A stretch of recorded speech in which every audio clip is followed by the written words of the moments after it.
I got you.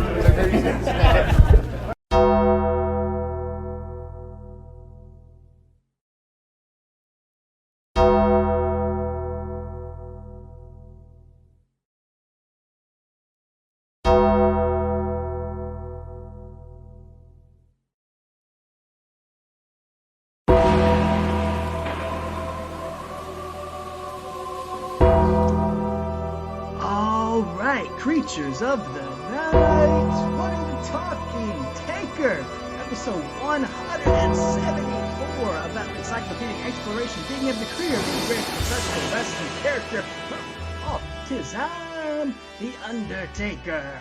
My name is Alex Dorio. I want to thank you for joining us for yet another round of Dead Man Talking, and I am joined, as always, by my tag team partner, my wrestling buddy. He has got his Rumble pack connected for tonight's show.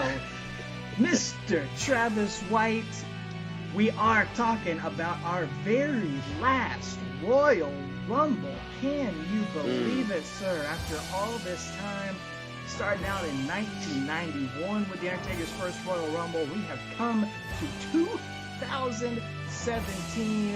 What a world of change we are about to be in store for from that first Royal Rumble. Oh, goodness. We definitely won't have quite as many bright colors, that's for sure. But we'll probably have more in-shape bodies as well, too. But, not quite as many future Hall of Famers probably as well. So, yeah, I have not seen this match since it aired in January 2017. So I'm excited to do this with you. I didn't do any digging beforehand or get any sneak peeks. There's certain things I remember. So I'm stoked for this, man. It's a short build-up, but we got a lot to cover in the short build-up. But, yeah, it's going to be fun. Fun little watch-along.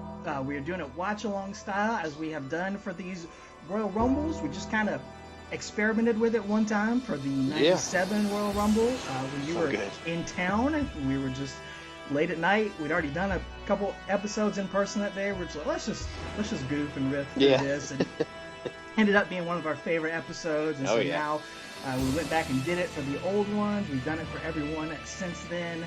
I can't believe it. This is the Undertaker's 11th Royal Rumble. I was trying to come up with some stats for him. I would not have guessed it's been that many, but there you go. This is the 11th time we have done a watch-along for one of his Royal Rumbles. It's a sign of the times. We're getting close to the end, so it will be the last one, but we're going to have a blast with it. You said there may not be as many Hall of Famers, but this is going to be our first ever interaction between The Undertaker and Goldberg. A moment we thought would never happen, and we may wish had never happened once we get to that match, but it was still exciting here in 2017.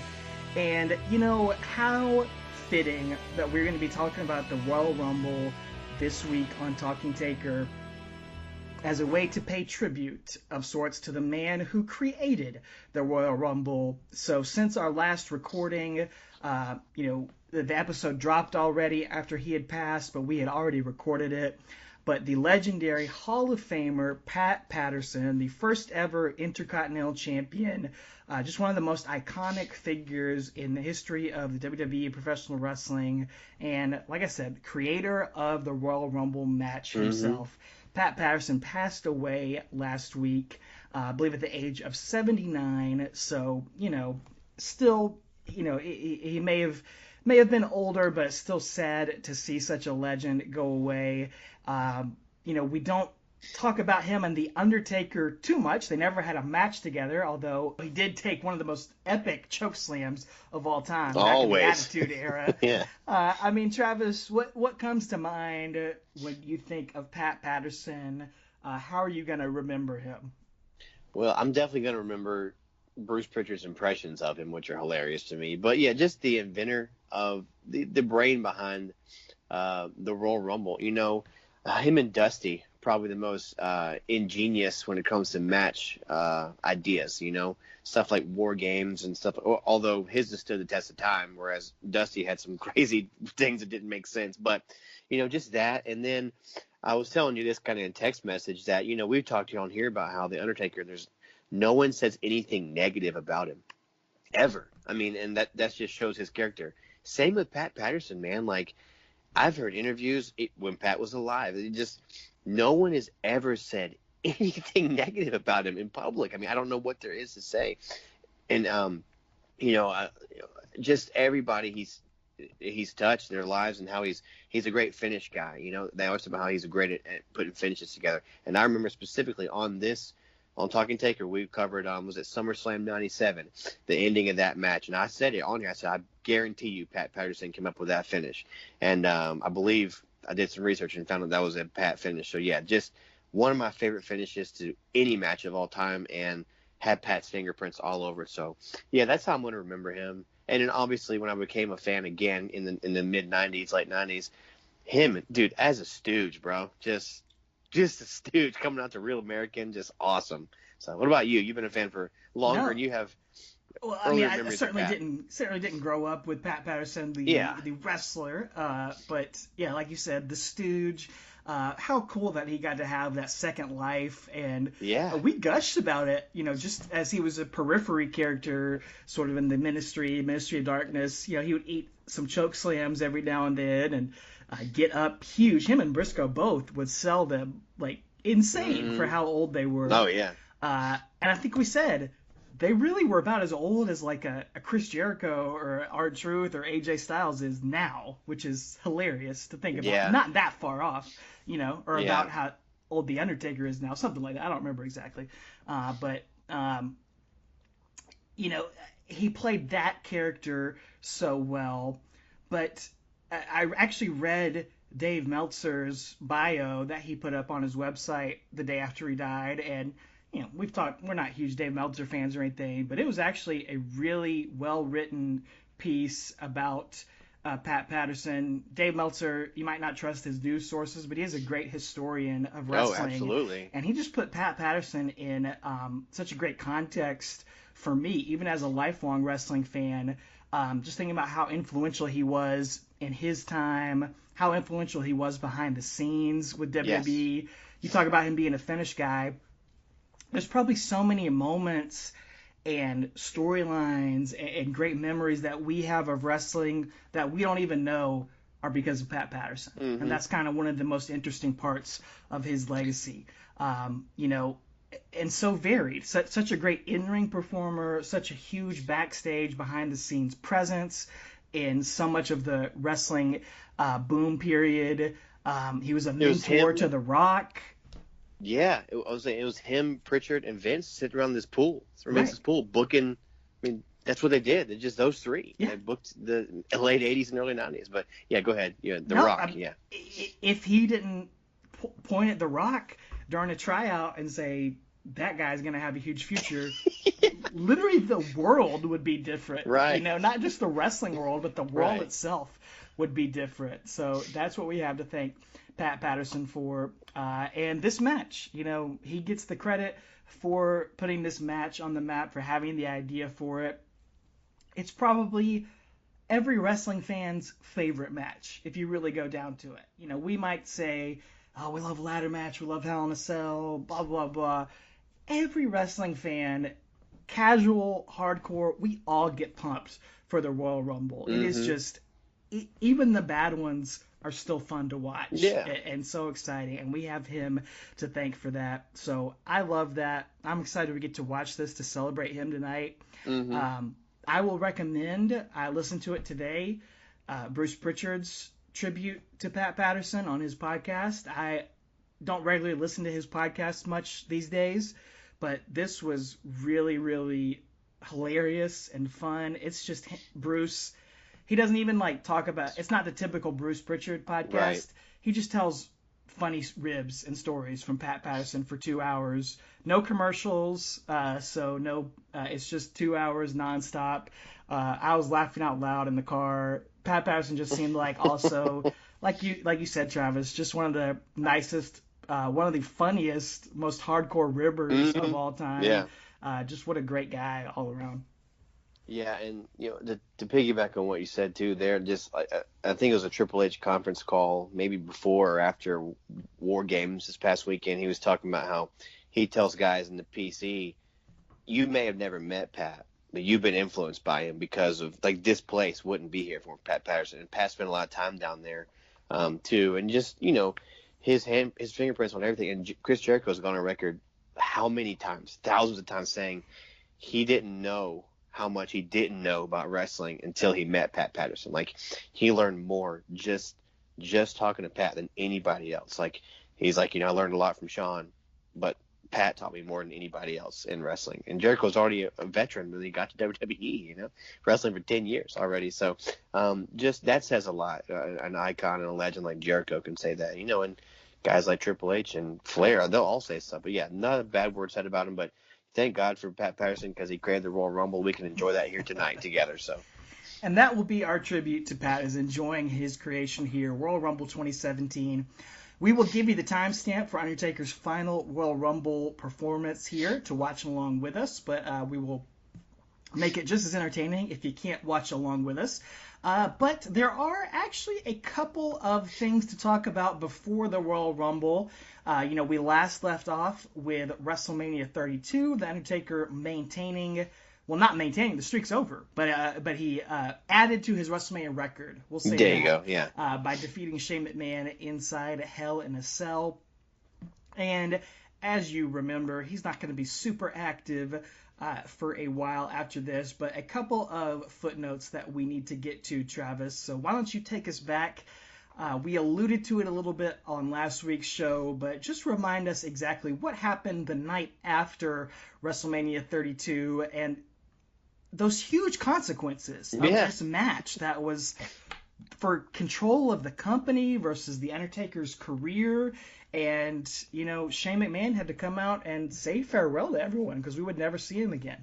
That's true, man. Yeah, he comes out on Raw April 4th, and just a crazy Raw. Vince comes out, opening the show, gloating about how Shane lost, and Shane comes out, like you mentioned last week, just a couple bruises, that's it. Just leaves on a medical cart, comes out with no bruises, so that kind of sucked already. But comes out, shakes Vince's hand, says, goodbye, and then all of a sudden, his dad, Vince, just throws 2 months worth of storyline into the toilet and says, you know what? You can run Raw tonight. He kind of justifies it by saying that Shane tried to upstage him last night by jumping off the cell, so he's going to see if he can upstage him he knows he's going to put Raw down the toilet when he runs it. So here you go, Shane. You're in charge. What? Tell me he did not just say that. Exactly. I mean, come on. Oh. It's just, I don't even know what to say. I mean, we kind of said it all last week. It just makes that whole match just a moot point. It comes undone, man. Man. Like that giant spot that Shane did. He just walks out the next night. I mean, Pat McAfee is selling War Games more than Shane McMahon sold Hell in a Cell. Pat McAfee had a neck brace on his radio show, podcast, or whatever. Oh. Shane McMahon just got a little bruise on the side of his face. He got stretchered out. I know. He's just a flesh wound. Just about the flesh wound. Yeah, he's in control of Raw anyway. They didn't even wait a month or 2 months. They didn't even have less than 24 hours. Some sort of extra stipulation in the contract. It's just Vince forget it. Yeah. It's a new day, a new year. Nobody's gonna remember last night. So, but Vince did say he got control of that lockbox. He did, and he put it away so no one could ever see it. So, and he's right. No one has seen it since then. No one has. So yeah, Vince made sure to tie up that loose end 2 months later. So, but that is going to move us into a really interesting, part of WWE history because we're going to resplit the brands. I guess they've been back together for a couple years now, and we talk about the history of WWE and how Taker factors into it. So in July, SmackDown goes on Tuesday and becomes live, and Shane becomes the commissioner, and Daniel Bryan's the general manager, which is crazy to think about. But this is one of my favorite times in SmackDown history. I dig the roster, the storylines, the action, the commentary. It's Mauro Ranallo and JBL, dude. It's so good. Taker goes undrafted because why would you draft the biggest icon you have? I mean, why? The heck, but we all know that Taker's a SmackDown guy. So true, yeah. So then it was a great time. Some great matches during that time. The women during SmackDown were really hot during that time. That was when Becky Lynch really kind of came into her own in a lot of ways. That was a pay-per-view one of those pay-per-views at the end of that year, they had 3 women's matches, and it wasn't just like for the sake. They all had storylines. It was really good. I really dug it, and just seeing AJ get the title and Dean Ambrose getting to run the show, Cena, Orton, and it was Bray Wyatt. It was a great. Miz and Dolph killing it at No Mercy that year. Yeah, should have main evented. Yeah, it was fun, man. And like you said, Undertaker went undrafted, but so did Heath Slater. So they're in the same boat, the equals on there, and things worked out for Heath. Yeah, He's got kids, and Rhino comes back, so I'm a fan. I mean, freaking Rhino's on SmackDown, so that was great. I'm excited about that. Such a good. But anyway, that's gonna take us to an appearance from the Undertaker. So he actually appears. Not on WWE television, but he appears backstage on October 25th, 2016. He is in full gear, makeup on his eyes, everything, backstage at the Cleveland Cavaliers opening night. So Justin Barrasso from Sports Illustrated reported that the Cavs actually flew Taker and Dana Warrior out to meet with the team. So apparently I followed the trail back a little bit, a few months, and LeBron actually wore a Taker shirt and an Ultimate Warrior shirt during the NBA Finals back in June or July. So that's apparently where this came from. But we talk about King Lawler, we got King James here, baby. Right. The Michael Jordan of this era, and then Taker, who's the Michael Jordan. They won the finals finally, first time in Cleveland. Exactly. And Taker is there to open their season backstage. But guess who big boys him? King James doesn't even meet him, apparently. Doesn't even meet Taker. Did him dirty. What happened there, man? Oh, I'll tell you what happened. I know exactly what happened. What happened? I'm so glad you brought this up, because I remember this happening, but I didn't remember when it happened. But WWE, from what I read, flew Taker out to Cleveland because they saw LeBron wear that shirt, and they were looking to get some free publicity, but they didn't tell LeBron that they were flying Undertaker out there. And LeBron was like, nope, I'm not just gonna give you guys free. I gave you free press. I wore your shirt. So if you wanted to do something, tell me. Don't surprise me on the night where I'm working and having my game. So it is big league, but I kind of get it too from LeBron's side. They didn't tell him, and that's a surprise. He doesn't know what they're gonna. I know. That's like me getting mad at my birthday when somebody gives me something. What the heck, dude? He didn't see it that way.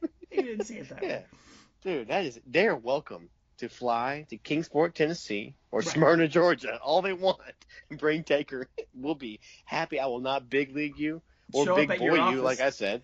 Yeah, show up at work. Come on, man, let's do it. So yeah, you can leave Dana Warrior in the truck. I don't care. But I think this settles it, man. I don't think Michael Jordan would have done that to Undertaker. So, in my opinion, Jordan he would have given him greater than LeBron. Sweat. So yeah. Oh, all day, baby, all day. Yeah, dude. Yeah, Jordan over LeBron any day. But anyway, it's just funny, man. It's so funny. I remember this happening, and I'm glad I found out that it was that time. So yeah, hilarious. But that's going to lead us to Taker is going to actually appear in the WWE. So he is. Tell us about that. He's going to redeem himself from one of the most awkward, embarrassing moments of his career, from being big leagued by LeBron. Although he did take some pictures with some other players from the team. They did not get that LeBron photo op that they were going for there. But he's going to return to SmackDown for the first time in the year 2016. I guess for the first time since 2013 or so, if I remember correctly. Unless I'm missing something. I may be missing something. It was 15, it's been a while. When they were feuding with Bray, they were on SmackDown. You're right. Kim and Kane came out, so it was 15. No, he didn't come out. He was on the video screen. Sorry, he was on the video screen. It's his first time working Tuesday in a while. But this was SmackDown was back on Tuesdays. Yeah, live. Yeah, it was live. And this is the 900th episode of SmackDown, if you can believe that. We've done 174 episodes. I can't imagine doing 900 episodes, but it's pretty cool. Undertaker, you said he is a SmackDown guy, And we all remember Undertaker being in the main event of the first episode of Raw. I don't think it gets talked about enough that he's in the main event of the first episode of SmackDown as well. Pretty huge like accomplishment. Non-pilot, yeah. Yeah, the pilot episode. So pretty cool that he gets to return to it here. And I'm not sure if it was announced or not. They may have advertised it, but basically he comes out at the very end of the show. It's the week before Survivor Series, and there's a cutting edge segment hosted by another SmackDown legend, Edge, and he's got the full SmackDown Survivor Series team in the ring, and they're all arguing with each other. But here's the SmackDown Survivor Series team. You've got AJ Styles, Dean Ambrose, Randy Orton, Bray Wyatt, and Shane McMahon with their mascot, James Ellsworth, on the outside. Remember that name? I love James Ellsworth. Oh, great. Not really. That's a heck of a team, though. Dude, look at that team, man. I'd take that any day. That's great. I mentioned on our Survivor Series 90 episode that match is like the only match of all time with all Hall of Famers. This one comes close as far as Survivor Series team. Kind of depends on if Shane McMahon goes into the Hall of Fame. Like, the McMahons, they're weird about if they actually put them in the Hall of Fame. And Dean Ambrose, like you said, he's probably 50-50 at this point, depending on, who knows how the wrestling world goes if he ever comes back to WWE. But or they put the Shield in as one unit or something. Yeah, so they probably will one day. But anyway, all those guys are arguing. They suddenly get interrupted by the gong and the arrival of the SmackDown legend himself, The Undertaker. And this is his first appearance on this show, or any show for that matter, since WrestleMania 32.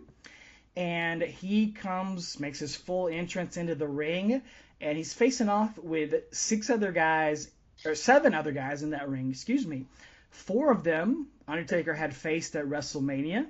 One of them he would face at a future WrestleMania with AJ Styles. Then you got Dean Ambrose, who he faced on TV, and if things had worked out differently, I could have seen a world where he faced him at WrestleMania. Oh yeah. And then you've also got James Ellsworth in the ring, so stacked crew. James Ellsworth, man, gave me hope for like every little punk kid, just indie wrestler, just to make it, dude. It's great. You talk about a guy that outkicked his coverage. Oh, it made the most of his opportunity. That's why he was such a fan. Like he was so humble about it, man. It was really good listening to him in interviews. Like, I'm happy for the guy. Like, he didn't last very long, but I'm happy for him. He got an action figure. He got T-shirts. Yeah, Carmella. He got Carmella. He won the first women's Money in the Bank.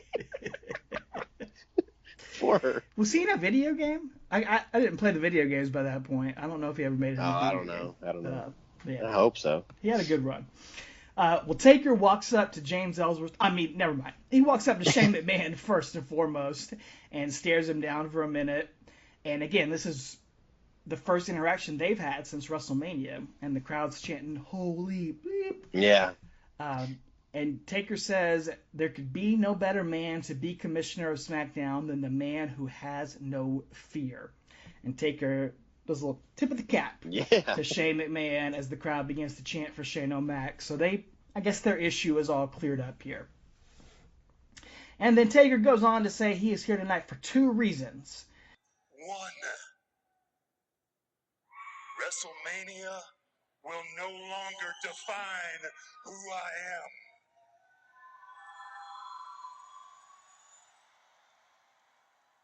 I'm back, taking souls and digging holes.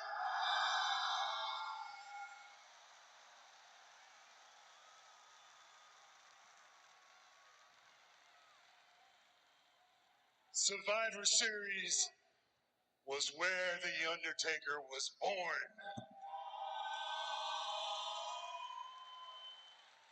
And SmackDown has always been my home. Now that brings me to my second reason I'm out here. And at this point, Taker actually gets interrupted by the fans chanting his name. Yeah. Unlike Survivor Series this year, when he had to pretend to be interrupted by digital fans, but, it is what it is. Taker says that this year's Survivor Series, there is no reason to fear failure, but if you fail, you will have reason to fear the dead man. Team Raw better rest in peace. Taker's music plays, he gives us the throat slash, and the show goes off the air. So, seems like Undertaker... I can't wait for Survivor Series, dude. Dude, Taker is making a point that he is back. He's not just going to be coming back at WrestleMania every year. He's back on SmackDown Live, and it seems like he's setting up a feud with somebody on the SmackDown Survivor Series team. Maybe somebody's going to take the pinfall, and Undertaker's going to have to put him back in line, something like that. So, man, I remember me and you texting each other after this, being like, Undertaker's back, dude. I wonder what he's going to do. I can't believe he's going to be back full time. Oh, man, it was so exciting to see what was going to happen here. So, Travis, tell us about Undertaker being back on SmackDown full time in 2016, like he promised in this promo. Yeah, exactly, man. I was like, dude, SmackDown was already my favorite overall. You got those 5 guys in the main event right there. I mean, take Shane out, but whatever. Like, Shane's fine. But then, like, you add Taker to this, too. Like, this blows Raw away. Like, Raw can go away. I don't even care. But, like, I'm so excited. And I was just like, yeah, man, it's going to happen at Survivor Series. So, at Survivor Series that week, he, wait a minute. Oh, wait, nothing happens. What's that? He does nothing. Oh. He doesn't come back at Survivor Series. He doesn't come back Tuesday after Survivor Series. What? Yeah. But he inspired Team SmackDown to win. He did. That's it. I guess they didn't fail, so he said, forget it, I'm not coming back. My work here is done. But, dude, like, it was so, like, I don't know. It's like booking on the fly, dude. Like, they obviously had some kind of plan. And then it just got thrown out the window within 5 days, man. Like, I don't understand what happened. Because he does not show up again until January. So. He pulled a LeBron. He just big league SmackDown. Yeah, he did. He did. Oh, man. But there is another return at Survivor Series that year. So, William Goldberg. Yeah, Goldberg comes back. So, we'd seen him in WWE before, but he comes back and has a fantastic match against Brock Lesnar for 2 minutes. I mean, stunning. Just absolutely stunned the world about what happened. And really, really shocking. Again, Shane's return in February was shocking. This was a shocking match. You just never saw this coming. Oh, it was the same thing as far as the Shane return with me. I was not watching it live, looking at my phone, seeing Goldberg trending, and then full match. Goldberg versus Brock Lesnar video on Twitter, and he beats him in 90 seconds, and I was just blown away by, again, another one of the most shocking moments in WWE history. Such crazy booking, just completely redeemed Goldberg, and they've been making money off Goldberg ever since this moment. Mm-hmm. Just within 90 seconds, they totally redeemed his crappy 2003 run and started milking him for even more money for another run here, as we'll get into the Royal Rumble. Yeah, exactly. And, it's funny. I think that match is only 2 minutes because the actual Survivor Series match between Team Raw and SmackDown was like almost an hour, if I'm not mistaken. It was like 55 minutes. So a lot of fun. I remember watching that at work at the children's home, but a lot of fun. But that was a long match. But anyway, it's going to take us in 2017 as we turn the clock forward. So that brings us to Raw, January 23rd. Take us there, man. Tell us about it. Well, Goldberg, again, he's comes out to address the Royal Rumble, and he says that, I guess he's going to enter it. And this is that they're doing the Rumble in a baseball stadium here. This is going to be at the Alamo Dome in San Antonio. So really cool to see them do it in a big place like that. They did it again this year. Did it a couple years since then, but really fun. And they're really trying to throw a bunch of mega superstars, big guy names. And I mean, you got Goldberg in here. Lesnar's going to throw his name in. We see a graphic. We see Undertaker's going to be in it. So just a lot of big names are going to be in it. So really cool. 52,000 people in the Alamo Dome for the Royal Rumble, which that's almost WrestleMania levels for a crowd. So they were really trying to amp it up and really trying to get this up to that level. This is kind of when they started doing they would do WrestleMania weekend and have all the shows and Takeover and all the special stuff. They started trying to do this with SummerSlam and then Royal Rumble now too. So that's what this is all about. Yeah, it's really making a big deal out of it and making it a destination. So really cool. But, Goldberg, like I say, he comes out and then Heyman interrupts him, if I'm not mistaken.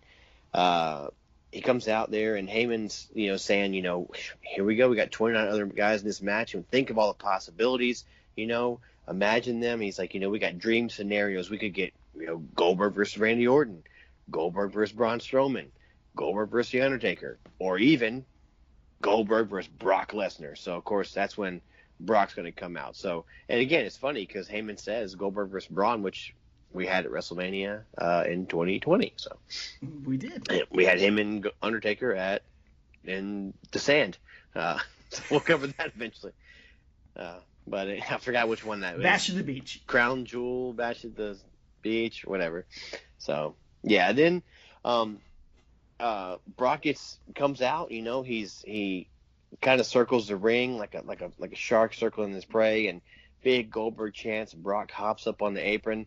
They're about to go at it and touch for the first time since Survivor Series, since that squash match, and all of a sudden, gong hits and the lights go out. And this night, they're in Cleveland, and Cleveland is going to redeem themselves from LeBron's big league, and they're going to give Taker a welcome back like no other, man. How about that symmetry? Exactly. It's great. See, I love it, man. I love the symmetry there and just the full circle. So great ovation for Taker. He is, again, the lights come up. He's in the ring. So, and Taker eyes both of these guys. He's eyeing Goldberg, eyeing Brock. They all kind of exchange glances, and then Taker's music plays, and they go off the air. No, fisticuffs are thrown or anything, but really, really cool and really just big time superstars, larger than life guys that you don't get anymore, I mean, this is a moment you dreamed about 20 years ago that you never thought you would get to see here. I got chills bumps watching it back this weekend. It was such a cool moment. The crowd was there for it. Could have been a cool triple threat if they had ever found a time or a place to do that. But, dude, Undertaker, Brock Lesnar, Goldberg, three icons from the Attitude Era, Ruthless Aggression Era, all the above that never... Yeah. Oh, man, it was just really unique, really neat to see, something you had never seen before. I don't know. It reminds me a little bit of Sting coming back at AEW this past week. Just something I didn't know I wanted, but when I saw it, I was like, yes! Like, it made me feel like a kid again, Yep, exactly. Yeah, it was really cool to see these guys in the ring together. So, and again, it really put over the big fight feel this Royal Rumble had. They're really going all out to make it a star-studded affair. So, but they're also leaning heavily on the legends here and the part-timers. Mm-hmm. So that could be a criticism you might have for it here. They're not ending the show focusing on Roman Reigns or Braun Strowman or Bray Wyatt or any of the current guys. Yeah. We're focusing on three part-timers. So, again, shows you the direction of the company a little bit, but we're still excited for it. Yeah, and unfortunately, want to remind you guys, Taker did come back in November and say SmackDown's his place, and he's going to be there, and he didn't show up for 2 more months, and then he came out on Raw. So, come on, man. Whatever. But that's going to take us to Royal Rumble, man. 2017. This is going to be January 29th from the Alamo Dome. So this match we're going to cover in a second is the main event. And I just want to say, before you watch this match or after you watch this match with us, go back and watch John Cena versus AJ Styles. They steal the freaking show. They had wrestled at Money in the Bank and SummerSlam, I believe. Stole the show both those nights. Fantastic matches. But this one right here, people talk about the SummerSlam one. I love the SummerSlam one, but this one's my favorite because they never leave the ring. Not one time do they ever leave the ring. You don't leave the ring and tell a good story, and I love that, man. These guys put on a clinic, and this is where Cena won his 16th title, WWE title, to tie Flair's record. So kind of a big deal, but instant classic. I watch this match back at least once a year. I watched it not just a couple months ago. So good stuff. I don't think I've seen it since it happened, so I'm gonna have to take your recommendation. I'm telling you, yeah. I This may have built it weekend. up too much, but it's No, my I favorite remember of it the being three. great. Again, that's one of those things. 2003, 2004. You're dreaming about that type of match. Yes. AJ Styles versus John Cena. So it was cool to see that dream match happen, and we're gonna see some dream showdowns here in this Royal Rumble match. This is, of course, the main event here. Now, is this the first, or excuse me, is this the last year where they only do the men's Royal Rumble? Did the women's Royal Rumble come next year? Women's would have been in 2018, Yeah, I so we've believe. seen 3 women's Royal Rumble. So this is the last year where it's just the men's Royal Rumble, as it should be. I'm just kidding. Completely kidding.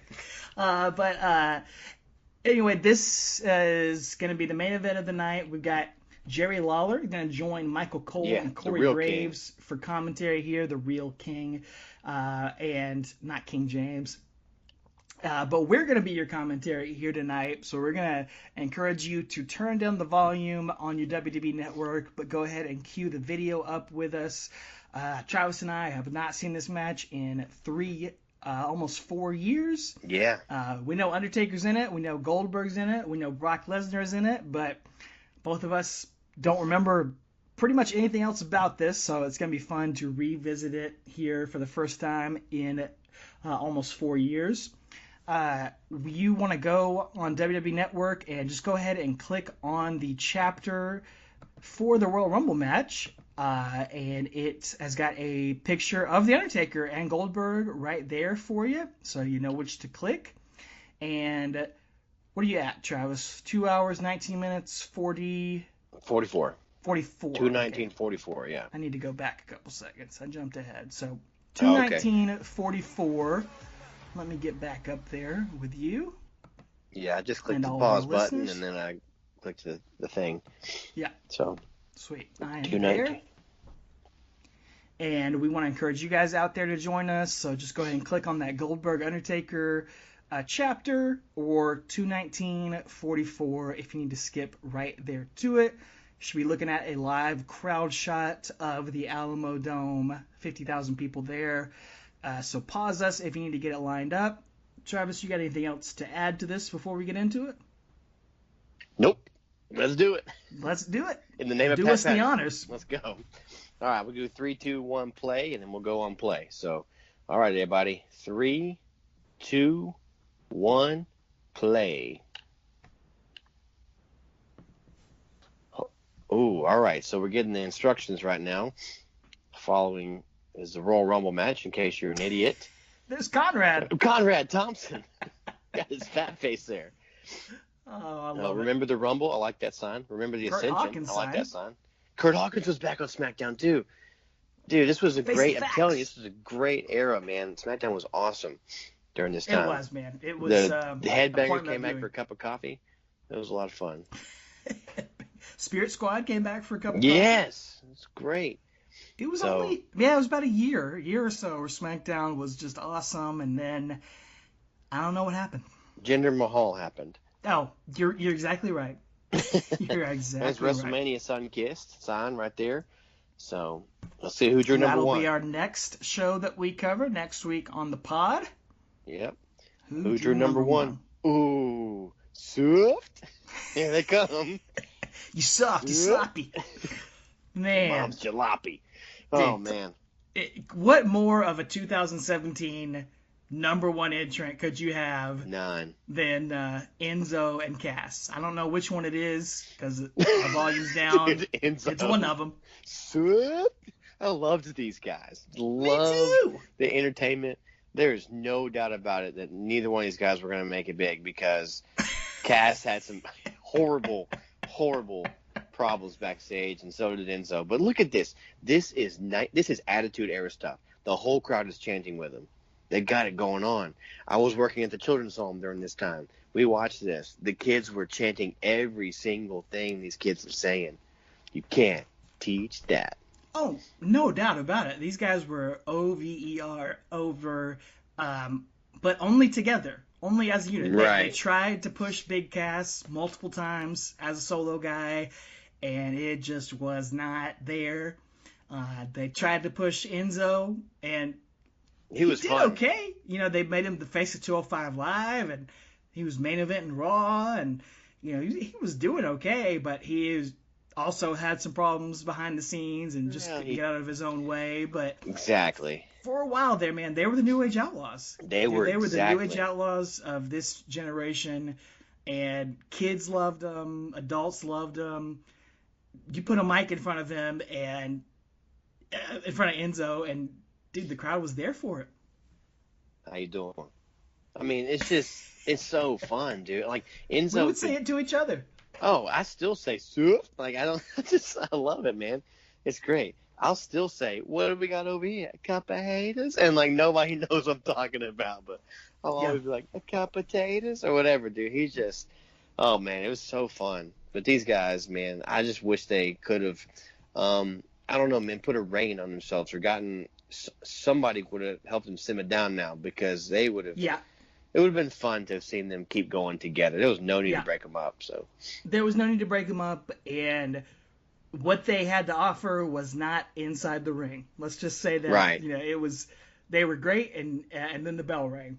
Yep. Like, I mean, this whole Enzo crowd was like the star of Botchamania for about a year or so. Man, every new episode of Botchamania had Enzo nearly killing himself. But that's why they're the number one entrant here, so they can do their shtick. Yeah, exactly. He did not know how to wrestle, but he knew how to talk, and that's okay. There's a lot of Attitude Era guys like that, I mean, seriously. And then everything was over in the Attitude Era because everybody had a shtick, everybody had a slogan. But it's so much fun, man. These guys are talking for a long time. So but you can't teach that. So Enzo's it looks like it's going to be. Oh yeah, so good. I'll never forget Kevin Owens making fun of that, though. Oh, at SummerSlam? Yes. The year before? It's so good. Kevin Owens on that apron. He owned it, man. It's so good. I bet Kevin Owens hated him backstage. Oh without question. Okay, Cass is pointing at the WrestleMania sign. Yeah, good luck with that, pal. Yeah, good luck. There's only one word to describe you. Dude, that crowd is loving it. Bullet Club shirts, I love it. Sign of the times too, because they are nothing now. Oh yeah, this was like their peak. Kinda. And New Japan is rocking and rolling here, man. Yeah, around this time. Yeah, 2016, 2017. So Cass, he's gonna be riding solo here. Probably best. Sure. Ooh, number 2. Ooh, Chris Jericho, who was in that tag match against him at SummerSlam. That's right. Yeah, Jericho, man, he is so good. This is where he is. Has he turned on Kevin Owens yet? No. Okay. Not yet. Right? Yeah, I don't think so. I don't think so. Scarface. So this is him. My little friend. Jericho, best friends with Kevin Owens, Festival of Friendship, that whole run, which was so good. So they iconic. Were fantastic so together. Memorable. Oh, you know what else is memorable? Corey Graves' horrifying hair here. Oh, I thought you were saying King's shirt. King's shirt's always memorable to me. In case you're more my monitor here's the rule. 2 superstars will start in the ring. Every 2 minutes, another superstar will enter. Superstars are eliminated by going over the top rope. Both feet must touch the floor to be eliminated. The winner will go on to main event WrestleMania. It's interesting that they're doing 2 minutes. It's usually 90 seconds around this time. It is not true that you will main event WrestleMania. You're right. You're right. Jericho looking a lot smaller than he does now. Yeah. But, Jericho's he's still the man, dude. I love me some Jericho. Yeah. Still a legend. He is the GOAT, as he has on the back of his tights. He is the GOAT. He is killing it in AEW still to this day, wearing the scarf, much like the man he influenced, MJF, does currently. The January after this, he'd be at Wrestle Kingdom. So this is his last Royal Rumble as well. So no, it's not. His last not the greatest Royal Rumble. His last January Royal Rumble, it is. I believe so. Because he is. Look at how big Cass is compared to him. I'm not mistaken. Look at that song, Cup of Haters. Cup of Haters. Cup of Haters. So good, man. All right, Big Cass going ham on the goat over here. Put ham on the goat. Man, I feel like Jericho's going to go a long time here tonight. I think he's a 60-minute man, if I'm not mistaken. Yeah. I don't remember everything, but I think he's trying to show off here tonight. Yeah, he's like, come on, Vince, just put me in. Like, yep. let me be the guy, you know? And he did, I mean, his feud with Kevin Owens, they end up only being like third from the start of the show. Second match, I think. Or second match, yeah. That's where he knew, like, I'm done. Yeah, and it was such a good feud, and they had a good match at WrestleMania. But yeah, it just sucks that it didn't get to go further. They didn't get the world title. They probably should have had it. They were supposed to. Yep. Jericho said he was supposed to have kept, or Owens was supposed to have kept the title at Fastlane, and he was going to fight him for it at WrestleMania. But then the events decided to change to Goldberg and Lesnar for that match needed nothing more to it. No, but they didn't. Vince added it, so that's how Jericho knew, like, I might be done creatively here. So he and goes back wild for a little bit. That Chris Jericho ends up playing a factor in Goldberg winning the world title in it's crazy. 2017. Who's next? His first Royal Rumble appearance. No, so guys can do some lucha things. There's some lucha things. Good lucha. That was at the draft for SmackDown, I believe. It was. July. Yeah, you're right. He's excited. Kalisto. God, he's still on the roster. Still on the roster? Underrated talent, man. He was really good. Oh, he is. I always enjoy watching him work.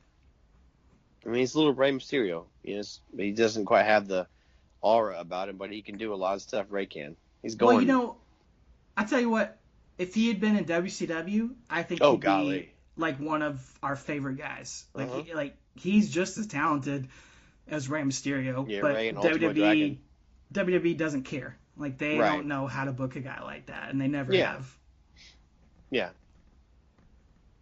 Big I'd say he's overperformed to WWE. I mean, he's been a U.S. champion and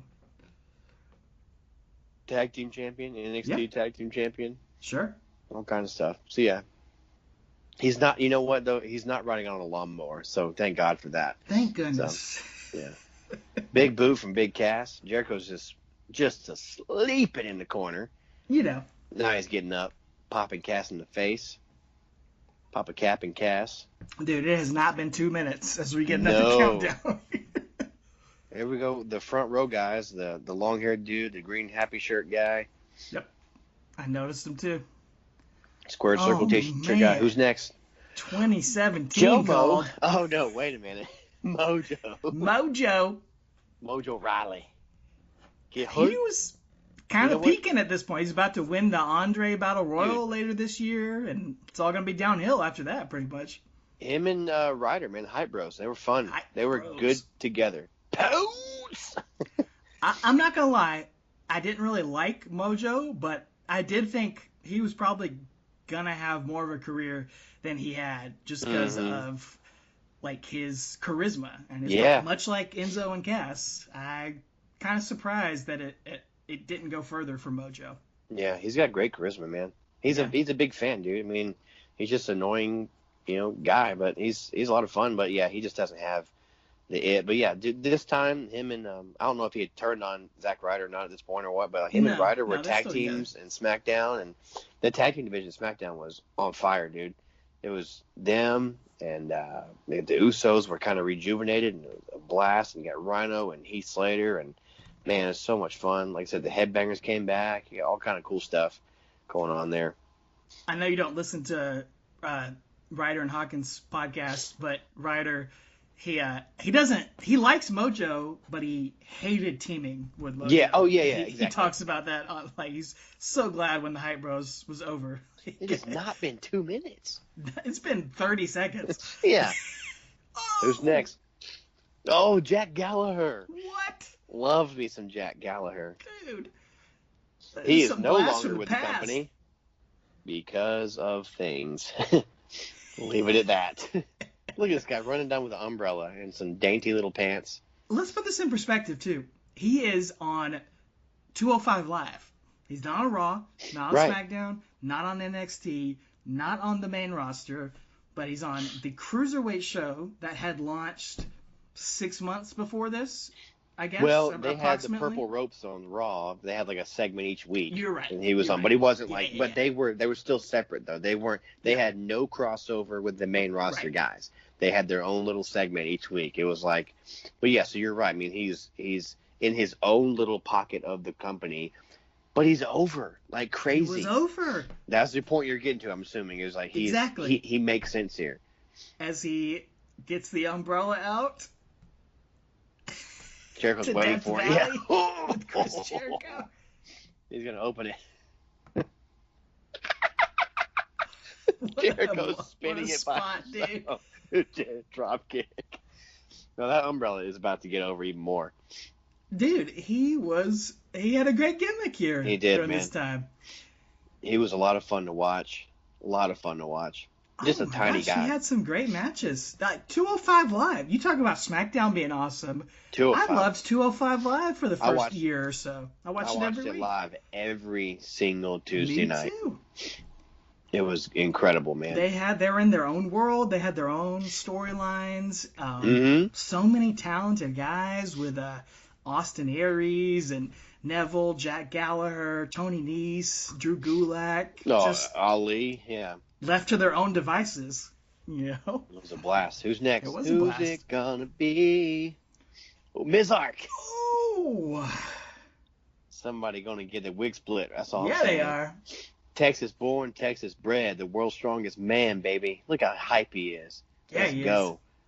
Now, let's go. Correct me if I'm wrong, Travis. Is this the year where they had the ring carts that they didn't show on TV here at the Alamo Dome? Ooh, I don't know. I think the ramp was so long, the big guys would jump on a golf cart real quick. They may have. And drive them to the ring. There's footage, like cell phone footage of it, but they don't show any of it on TV. That may be the case. I can't remember. I think this is the year they did that. That sounds like it, though. Get in the ring, Ms. Art. Mark Henry basically retired at this point. Definitely not doing he's not too a full-time much. Performer at this point. Yeah. There's a picture of me in the audience, Mr. Bean. No. Dude, Jack Gallagher, the headbutt. It's just a great spot. Oh, now, Jack went out through the ropes, not over the top. So he's eliminated for those of you watching for the first time. Texas is on, getting his spots in with headbutts. Right. That's probably why he's here tonight. Yeah, that's it. He's just there in Texas, getting a paycheck. I bet he got more money for this night than I'm making a year. You're probably not wrong. I'm probably not. It's crazy. And you, of course, are a big fan of his radio show. Oh, here comes Jack. With the umbrella. Not tonight, pal. There he's gone. Yeah, first elimination, right? That is the first elimination of the night. Is Mojo still in here? Yeah. Yeah, Busted Open Radio is a lot of fun. Listen to the podcast version. I don't have time to sit from 9 to 12 every day and listen to it, but it's very fun. Him and Bully Ray give great insight. So, Braun. This is where Braun is coming into his own, or they're trying to make him come into his own. He's been a main event staple, kind of. That's right. Pushing him to the main event. And I did not care for it. Yep. Jericho I like him a little bit better now than I did back then, but man, was not feeling the Braun mega push at this time. What does that sign mean? There's some Braun Strowman signs. Yeah, some people are liking him. He had his own segment on Raw each week too, where he would just squash a guy. That's where James Ellsworth got his start. A squash match with Braun Strowman. Yeah. Right. He would squash somebody, and Nia Jax would squash somebody every week. Same exact segment. Lather, rinse, repeat. All right. Braun's about to get done with the hype. Mojo's gone. It's about to get the diesel push, I think. Feels like. Oh, my. Maybe golly. not. That was a stiff shot. Cass with a big boot. Strowman knocks him to the floor. Kalisto. Him and Strowman had a little feud. They had a dumpster match, if you remember. They did a dumpster match. That Kalisto won. And, yeah. Kalisto won that. It was crazy. Dumpster fire And match. he goes See ya. Oh, flying. catch him. What the heck? Yeah, so Kalisto's out now. Good grief. All It's a right, nice here we big go. early showdown. And you know what's in real life? Mark Henry helped scout Braun Strowman to bring him into the company. So kind of cool for them there to have that in the ring together. So pretty cool. Yeah, he's a big Braun Strowman. Big for him behind the scenes, Henry is. So helped him get there, helps him discipline. And, it's going to skin the cat there. Gets him over. So 4 eliminations back to back to back to back. In about 2 minutes. Chris Jericho still on the outside. Yep. Not eliminated. Now, I didn't get to say this for Jack Gallagher earlier. What do you think of his chest tattoo? Oh, it doesn't matter because he'll never be on TV again. So, yeah. It was interesting, man. It was very interesting. Hey, returning Sami Zayn. He'd come back recently, if I'm not mistaken. As much as I hated Braun Strowman during this time, I have freaking loved Sami Zayn. Oh, yeah. We talked about seeing him in NXT at that house show. He was like the best babyface that NXT ever had, man. So great, man. Such a great performer. Great babyface, great sympathy. Just had you with him for everything. And it's funny how when he turned heel at the end of 2017, if I'm not mistaken, I had no idea he was going to go on to be an even better heel. Like, it was crazy to me. He is so annoying, so obnoxious. It's fantastic. But yes, babyface Sami Zayn, one of my favorite just get behind me characters. Yes. Ever. Just easy to get behind. Like Daniel Bryan, just easy to get behind. Daniel Bryan's a great heel too. Yes. Yeah. The Planet champion. The Planet champion. Yeah. Planet champion. Yeah. Yeah. So Braun and Sammy, they had a feud too. They didn't have a dumpster match, but no. But this is a good little break spot in the Rumble here, or reset moment as we got Zayn and Strowman having a little match. The Giant versus the plucky young babyface trying to chop him down here, but getting demolished by Strowman. And like I said, Jericho still on the outside, just kind of taking a little breather. Taking a little breather. Here we go. It's been 40 seconds. Somebody else was coming in. 3, 2, 1. 2 minutes, my butt. Yeah, exactly. Who's it going to be? Well, Big Show strength. Show big strength. It is the Big Show. We cannot get away from this guy. Nope. God dang it. Going to future dark match main event of WrestleMania. Who knew? Main event of WrestleMania 20 years apart. That's crazy. A guy with a lot of history with Braun Strowman, or future history. Future history, yeah. Back to the future, yeah. But yeah, honestly, I really dug their matches together. This is, you know what, though? This is smart booking to put Braun in there with Mark Henry and with Big Show here. Pretty smart stuff. Yeah, it's interesting looking back at this match 3 years later and thinking about where Braun Strowman has gone and how hard they pushed him so many times and finally winning the Universal Championship this year. On accident. Basically because of COVID. And then, but it's cool looking back and seeing this and seeing them setting the groundwork. Yep. They were. I tell you what, it was a slow burn because it was. He probably should have had the title before he had it this year, maybe end of 2017, early 2018. But I feel like the ship kind of sailed for him to get it this year, 2020. He didn't do too much with it, but he's a spectacle. He's an attraction. He's like a Big Show or not an Andre, but he's got a presence about him, and something's going to happen when he's on the screen. So. And he had hair back here in 2017. He had hair.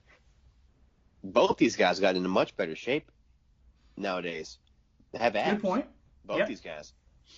So, big choke slam from Jericho's the Big Show. Get in and try to take out his former part. Oh, that's right. Codebreaker.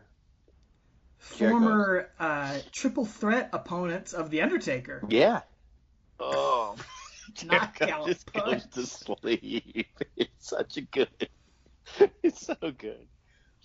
Big Show with the tombstone. Nope. Uh-oh. Sami Zayn's asleep. Uh-oh. Braun's going to try to put Big Show out.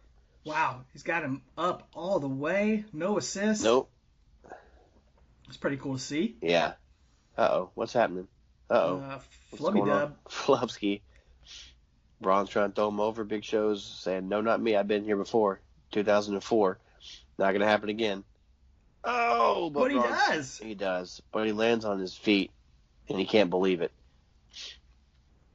I can believe Braun it. eliminated Mark Henry. 5 eliminations. And the Big Show. Sort of a passing of the torch moment right there for Strowman. Exactly. So we've got, if you're not watching, we've got Strowman, Sami Zayn still number left, 10. Chris Jericho, and number 10 is number 10. The perfect 10. The perfect 10. Gavin Spears. Oh, wait. What's his name back then? Ty Dillinger. The man who'd go on to AEW for an opportunity and have one match on pay-per-view. Just saying. Maybe 2. And, look, let's give him credit where credit's due. He's over right here. Oh, yeah. The crowd was kind of dying for this. This was He's still pretty much the peak of his career right here. Yeah. Ty Dillinger, the perfect 10, had the 10 chance, comes in at number 10 in the Royal Rumble here, gets to shine for a moment. He's the first surprise entry of the night. I guess Jack Gallagher was a surprise, but he's an NXT superstar at this point. Had not come to SmackDown yet, but yeah, that's my positives for Ty Dillinger. He was fun to watch. I wish he got more of a chance on SmackDown. He had a quick run there when he first came out. A lot of fun stuff, good matches, but just again, he was kind of a one-trick pony, I guess, in Vince's mind. All he had was the 10 thing. There was nothing else. But I saw some future for him. But it's what it is, and he's married to Peyton Royce, so got that going for him. He's got that going for him. Yeah. He'll be fine. She's in WWE still, and he's in AEW. So him and Sami Zayn are going to try to double suplex Braun Strowman here, which I'd probably advise against. Oh! And after the fastest 2 minutes ever, we're getting another entrant here. That was like, we should set a timer. This is ridiculous. James Ellsworth. Of course. He's got Carmelo by his side. He's got his T-shirt on. Good for him. GFY, buddy. GFY. James. I mean, seriously. This guy's about to be in a Royal Rumble, dude. Do you understand that? And this history right here. So it's Survivor Series in 2016. He held Braun Strowman's foot, if I'm not mistaken, to have him get counted out, which helped led to Team SmackDown winning. So there's history here between these two. And you knew it was going to happen. You were watching. You were like, James Ellsworth's coming out in the Royal Rumble at some point. He's got his face all over Carmelo's pants. Yeah. He didn't get in Carmelo's pants, but he got his face on Carmelo's pants. So. There's a sign that says hire Matt Riddle. That's interesting because he's there now. He is there now. Selling bro nuts. Oh my gosh. Sami Zayn and Ty. They're trying to get Braun out. His feet are dangling. His boots are huge. He stays alive. Stays alive. Skins the cat. And Ellsworth's still outside. Has not gotten in the ring yet. Nope. So Ellsworth never got a WrestleMania match, but he did get to be a Royal Rumble entrant. So goes down in history for that at least. Well, I'd say his career has been FABULOUS. It's time for Kurt Hawkins, that guy's sign says. Okay, it's been a minute 27 seconds, by the way. Just FYI. It's time for Here Dean. He is. Not Dean Malenko. Congratulations to him and Renee having a child. That's right. I hope he... Future AEW champion. That's right. And he had just recently been the WWE champion on SmackDown, right? Mm-hmm. Yeah. Right before this. He and AJ, he lost it to AJ, and then they feuded a couple more months, and then James Ellsworth was a part of that storyline. Yeah, James Ellsworth was part of the storyline. It was fantastic. TLC match where AJ's pants ripped in half and his butt was hanging out. That's right. That's a great spot right there. Ambrose just fed him to the wolves. So good. That was good. Dean, man. Dean was fun to watch. I'm glad he got to shine by himself on SmackDown without Seth and Roman. And... Chokes. Oh, James Ellsworth get choke slammed straight to the floor out of the ring by Braun Strowman. He's going to have a bruise on that side of that hip, I think, tomorrow morning. Yeah, his left hip is purple, black, and neon blue. Oh, Yowza.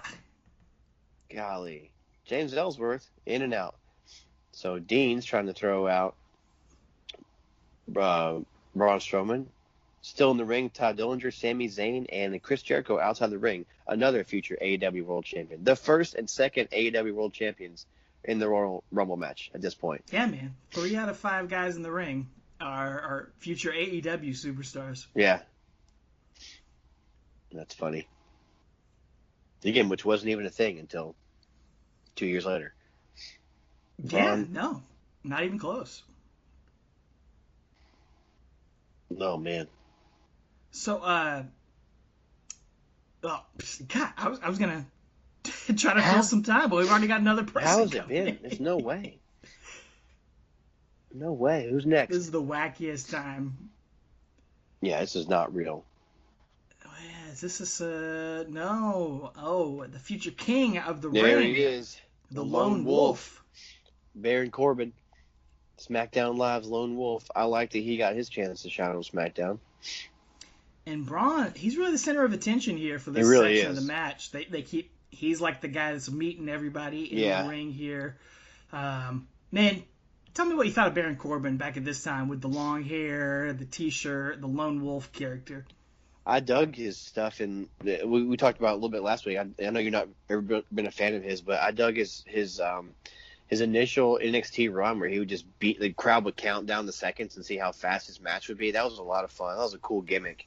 I dug his start here. He still had a ways to go on the mic and in the ring, but I was kind of glad they were giving him a chance. I didn't know what else he needed to do in NXT, so I was glad that he got a chance here.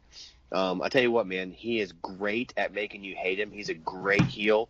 I don't see him ever being a babyface, ever. He's too good at being a heel. And he gets you that what they used to call X-Pac heat, that go-away heat. But I tell you what, man, if he gets you to boo him, and he just threw out Braun Strowman right here. Wow.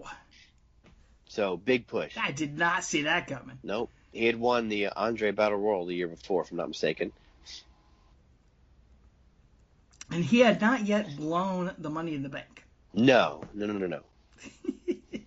Which is one of my favorite moments in SmackDown history. I laughed so hard that night. I dug him in NXT a little bit. I honestly thought he gave off some Undertaker vibes a little bit in NXT, and I think he talked about on that meeting, the Undertaker special on the network, being mentored by him a little bit, and I could see that a little bit. But, man, I've just never really gotten into his work as a performer, as a wrestler. I do think he's probably the best he's been currently as the King Corbin, just annoying heel. But, I don't know. I've never seen it in him like the WWE seems to have. Kofi Kingston out next, and wonder what this spot is going to be on this night. Yeah, I don't remember his Rumble spot. So, future WWE champion. Now, would you have believed that if someone told you that in 2017? Nope, not even close. Not a chance. I don't think I would have either. Because Dean already was one at this point. Where the heck is Jericho? So he's going to be the Iron Man in this match, but he's not doing anything. I think he's under the ring, like eating a grilled cheese. He might be. Something. Maybe recording a Fozzy album. Drinking, recording Talk as Jericho with I think Dennis Judas Miller came out. Judas came out this summer, I believe, if I'm not mistaken, in 2017. Is it that old? I think it's 3 or 4. Maybe it's 2018, but it's been out for years. It's just that's funny. Huge. Yeah. It's huge later on, but anyway. Bro, I remember listening to original when they were a time cover band. Fozzy songs at your house on Napster. Oh yeah. I remember his videotape. Eat the Rich. Eat the Rich. Eat the Rich. It's so good, man. Except so bad, same time. Remember his videotape I had, and it had him as Moon Goose McQueen on it, like he was pretending like he wasn't the same character. It was great. Fozzy Osbourne. Awesome. So we have reached the halfway point. Oh my good lord. Mr. Money in the Bank nowadays. This is my favorite period of Miz because this is the time he came out with Maurice. Dude, she came back not after Mania in 2016. It just rejuvenated his career, man. She and him were perfect together. Perfect together. I will stand by this. Miz should have had the world title during this point. He should have at least feuded for the world title at this point because him and Maurice together in 2016 and 17 was money. Oh, yeah. I wouldn't be mad if he won it now. I love Miz. Miz is great. I will stand by Miz till the day I die. I will wear my Miz WrestleMania 27 t-shirt. Miz kind of getting his time to shine here. He's got the haters, but he is one of the most reliable, best guys in WWE over the past 15 years. Doesn't get injured. Doesn't get injured. Doesn't get injured. Is over. Is entertaining, no matter what you put him in. And he's doing his Daniel Bryan kicks and stealing Daniel's move because they had done the Talking Smack thing a few months before this. Which that was was so just good. was not planned. So I don't like when they make him babyface, although he tries and does his best. But I mean, he's a natural heel. Yeah, he's him and Corbin, man. Like Miz can turn face and it works for a minute because he's got so much equity built up with the fans. Corbin will never be able to make it work. But no, not at all. I think Corbin does a fantastic. Corbin's one of those heels that can lose, and you don't like. He doesn't lose anything by losing. Like some heels need to win a lot, but he can do one thing, and here comes the spot. What's it gonna be? Kofi's gonna golly! For those of you not watching, he is on the LED ring post. He was standing on it. Corbin came after him, and he just kind of face planted and caught himself on it, and then pulled himself back in. Oof. Right on the bird chest, right on the LED board. Now, my wife apparently is listening from the other room and heard us talking about Miz and just texted me authentic real world talent and the thumbs up emoji and then a gif of Miz. There you go. So see, he's a crossover appeal too. He really is. Here he comes. It's a pasty thing. Oh man, this guy can something. Former Rumble winner Sheamus at Who number runs 16. like that? He looks stupid. He looks stupid. They're trying him right now in 2020 with him and McIntyre, and I wouldn't mind seeing them two go at it because they're both stiff. But I got no inkling to see him in the main event. That ruins Drew McIntyre for me. But they have an actual history. They came in the same time. I'm fine with that. I don't care. They came in the same time together, same tryout, everything. I like the story. McIntyre can squash him and be done with it. So we all know it's going to happen. So every one of these guys still on TV. Sheamus is huge. Man, it shadows over some of these smaller guys. Which is funny because in like the early 90s, he'd have been like an average size or a smaller guy. You know, it's just weird. Like he wasn't that big, but he is. Jericho just keeps getting up and getting knocked down every time. But this replay of Kofi chest. Oh my golly! Who?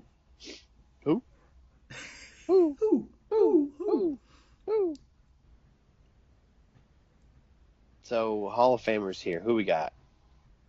I mean, Sheamus is going to be in the Hall of Fame. I'm sorry. You could make a case for everybody. Oh, I don't think in the WWE Hall of Fame? Zayn in the Hall of Fame. Miz will be there for sure. Kofi Miz will be with New Day. Sheamus, Jericho, maybe. Kofi. Corbin and Zayn are borderline, but I wouldn't count them out. I would say not at this point, but you never know. I got to fill it up with somebody. Whose music James Ellsworth will be, but I could see those guys going in. We can't hear the music, but I think I know. It's got to be a surprise. Who it is? No? Nope, it's a New Day. I think it was the. Oh yeah. Yes, Big E. San Antonio. Yeah, Big E, who's getting his singles push in 2020. They broke the New Day up for no reason. Will he be a future WWE champion, Travis? I hope so. I think he should be. Yeah. I think he's got everything. Absolutely. I've always loved Kofi. I think Woods is great, but Big E has always been my favorite of the three. He's got... How could you not love this? But see, he could spanking the Miz on the Spanking the Miz. To the New Day Rocks clap. But, I mean, E has got it where he's like Angle. He can be silly, but then he can just turn it on and just beat the snot out of you. Yes. And just ruin your life with how big he is. That bump, dude. Dude, Miz just broke his neck on that bump. 52,000 people just clapping New Day Rocks while he spanked the Miz in front of them. That isn't even a sentence that should be said, but it is. So this is about as crowded as we've gotten. We've got Sheamus, Corbin, Zayn, Ambrose, Kofi, Big E, and Miz all in there. Everybody in this ring right now is under 35 years old. Wow. I believe at the time. Well, maybe not Kofi. Kofi may have been pushing. It's close. It's close though. You know, it's pretty young. Now Jericho's on the. I'm saying Jericho's on the ground, so everybody in that ring literally is probably 35 years old or around there. I forget about Jericho. Yeah, he's sleeping. He's sleeping. Who's coming out? Rusev Day. Oh, I thought it was Crush. Oh, man. I saw Crush on the screen. I thought Crush was coming out. Oh, man. Rusev Machka. There's his wife. Rusev and Crush. Only one of those two people is still employed in 2020. Well, they're both employed. Just You're right. Not in WWE. Yeah. And the one you wouldn't have thought. I thought she'd have ruined her chances before this by being on TikTok and wearing nothing and stuff like that. But apparently that's fine. But Rusev is now a gamer on AEW. So. And she goes through a table every week. Yeah, every week. Rusev with the big kick. Do you remember Rusev with the nose guard? Briefly. I mean, it sounds remember this at all. Familiar, but I wouldn't have. If you'd have told me if you had quizzed me and said, what does Rusev come out with, I would have said a flag instead of a nose guard. So, I don't know. But yeah, man, it's kind of a youth movement here. And again, look at this. Every single one of these fellows was in NXT at some point except for Kofi and Sheamus. And Miz. And Miz, sorry. Okay, yeah. Yeah. But Kofi and Sheamus were in FCW. Were in the precursor. Mm-hmm.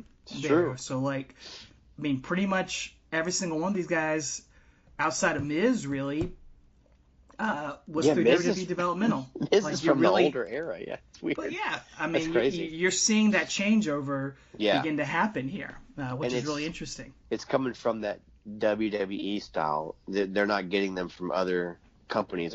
They're building them up. There he is, the man who should have been WWE champion by now, Cesaro. He and Sheamus are a tag team at this point.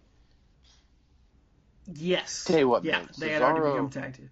Cesaro may have held tag titles with more like partners than anybody else. He's held tag titles with Tyson Kidd, Sheamus, Shinsuke Nakamura. I don't know. I'm trying to think of somebody else. Has he held it with somebody else? I don't know. Forget about Michael J. Fox, man. This is Spin City. Exactly. Right here with Cesaro. Everybody getting an airplane spin. I mean, this is the fourth one. Fifth one. Another one. This is so good. Oh, it's taking a minute to get Big E. Oh, Big E. He couldn't get Big E up. He got too dizzy. That's perfect. Oh. Yeah, Corbin. Corbin get a couple. He's like, I'm good. He can barely get him up, though. Dizzy. He's got his partner. This is great. Grabbed his own part. James is like, no, wait. He this is the perfect Royal Rumble spot right Yeah, here. This is great. This is exactly. The whole crowd's chanting, yes. Yes. Oh, Rusev takes it away. Jericho's right by the referee on the outside. He is just sleeping, man. He's doing the Roman Reigns spot from 2016. Yeah. Where 100%. He gets taken out the whole match.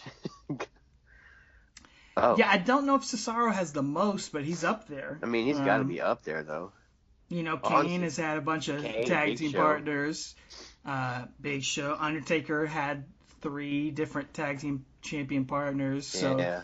But Cesaro's up there. I mean, he's one of the all-time great tag team wrestlers. I mean, him and Chris Hero were phenomenal as Kings of Wrestling. They were insane. I love him and Tyson Kidd. They were awesome. There's old Xavier Woods from right near where you live now. So, that's right. the Atlanta guy. My brother-in-law took a picture with him at a Dave Matthews Band concert. Yes, he did. Just to show what kind of guy Woods is. Got the cool little boots there.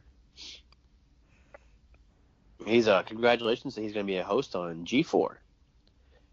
Dream come true. Yeah. I mean, seriously, think about it. These are guys that are our age. They grew up watching wrestling, playing with wrestling figures, playing the video games, and just a different era than the guys, before them, like the Austin and Rock. Those guys didn't grow up with that kind of stuff. They didn't have that technology yet. But these guys were living their dream, man. Pretty much everybody in this match,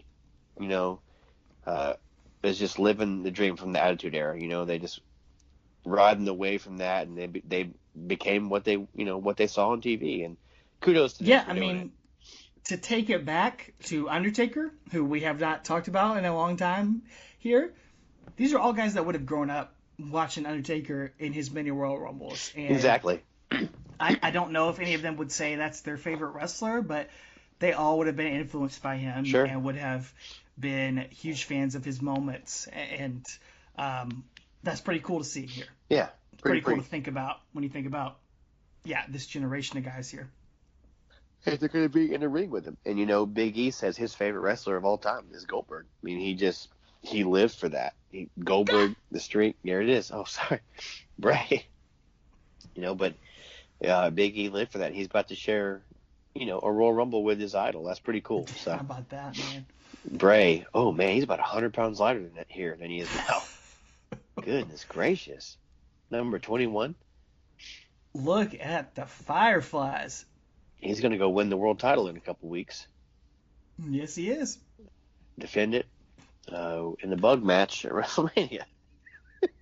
Bugs on him. So just to clarify, my brother-in-law Buck, who I went to WrestleMania 34 with, that we'll talk about in a couple weeks, he met Xavier Woods at a John Mayer concert. I said Dave Matthews. It was John Mayer. But that's fine. Our whole family was there, and we were out on the lawn at the amphitheater, and Buck was traveling around, and he was a little bit drunk, but he ended up bumping into Xavier Woods and be like, "You're Xavier Woods, let me get a picture with you." And he took a picture with him at a John Mayer concert in Atlanta. There you go.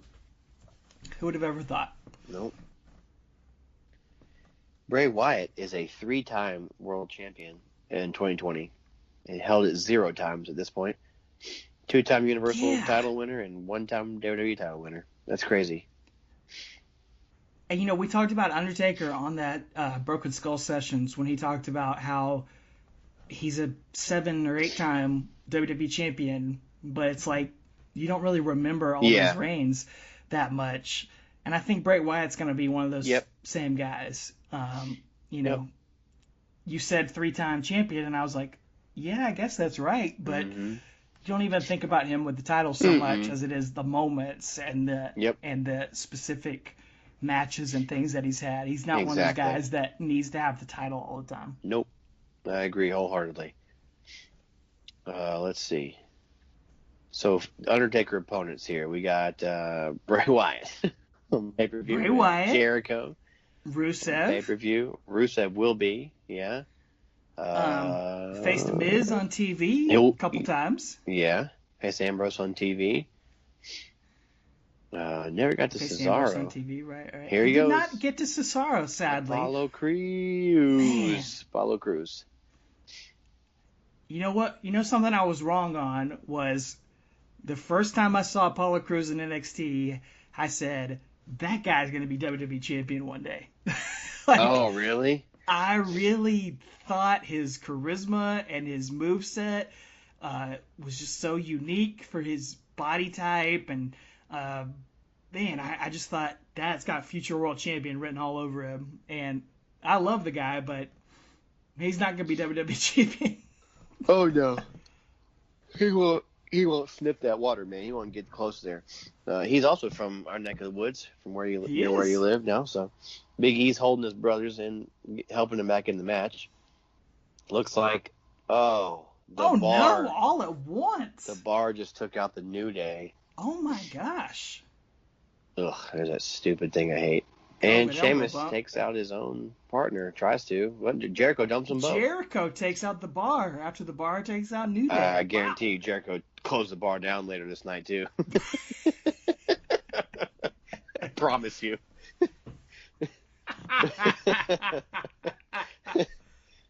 He's one of the last of that generation where they just still do that. The rest of these guys in this ring sit there and play Xbox, which I'm not knocking that at all. I don't drink, so.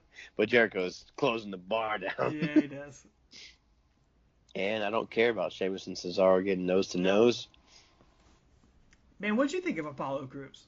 Oh, I was blown away by his size and what the spots he could do and just the way he wrestled. It was fantastic. But yeah, I thought he'd be like a U.S. champ, Intercontinental champion type level, and he has been a U.S. champion, but, it was what it was. So I have since frozen and timed out. What's your timestamp you got there? Oh, no. All right, let's see here. I am at... Oh, something went wrong with my WWE network. Perfect. I love it. Let's keep going. It's all good.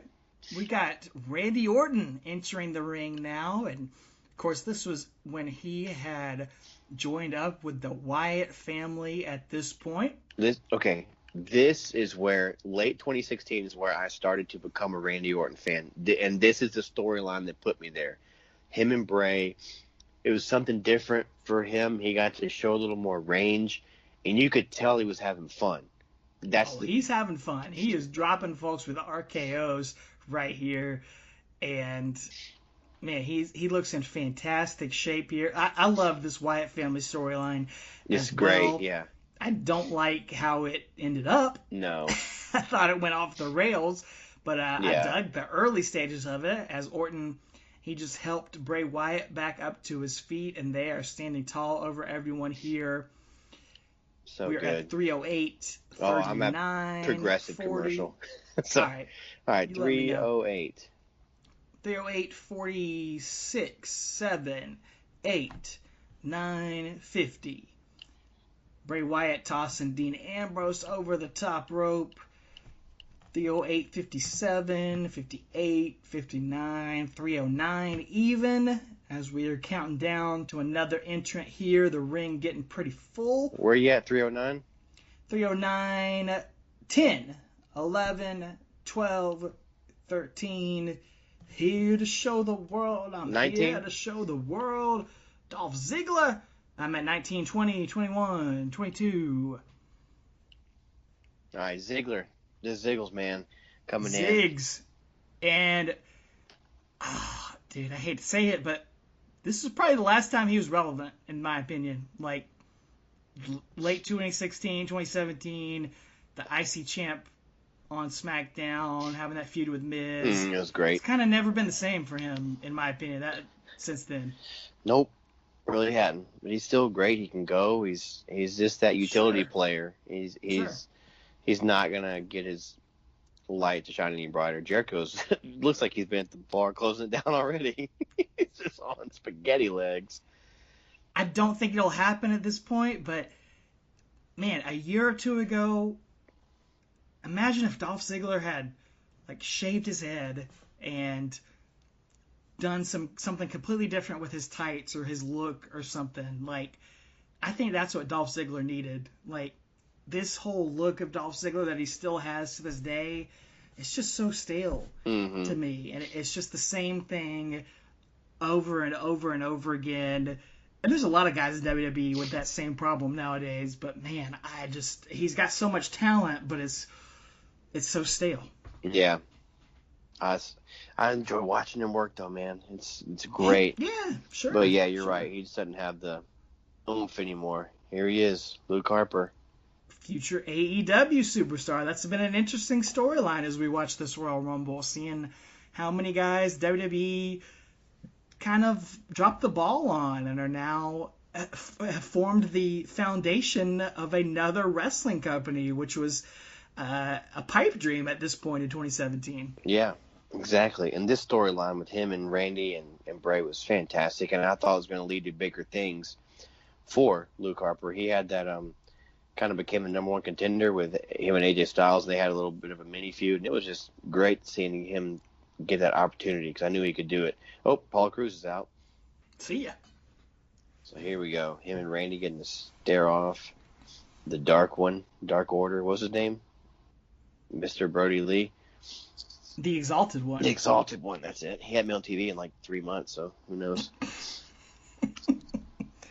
I mean, yeah, AEW has not always figured out what to do with some of their guys yet either. Luke Harper just like took Harper, out like Ray. Dillinger, like Rusev, but it's great that they are able to have a career outside of WWE. Absolutely. Harper was over as a babyface with the fans at this point too, man. They wanted to see him. They wanted to see him take out Bray. Yes, they did, and he had some fantastic singles matches in WWE, some fantastic tag matches and singles matches as well. Former Intercontinental Champion. That's him and Ziggler at TLC. Mm-hmm. He's going for Sister Abigail. Randy with RKO. Oh, devastating. Everybody's just kind of... It really could have been a three-way at WrestleMania this year with Orton and Harper and Wyatt. It should have been. That match was his to be in, and it would have made perfect sense. I don't know why they didn't just... I mean, why not? It would have made him. It would have made Harper. Even if he lost, it's fine. Even if he lost, yeah. So we are super crowded right now. There's about 10 guys in the ring. Oh, here we go. We got number 26.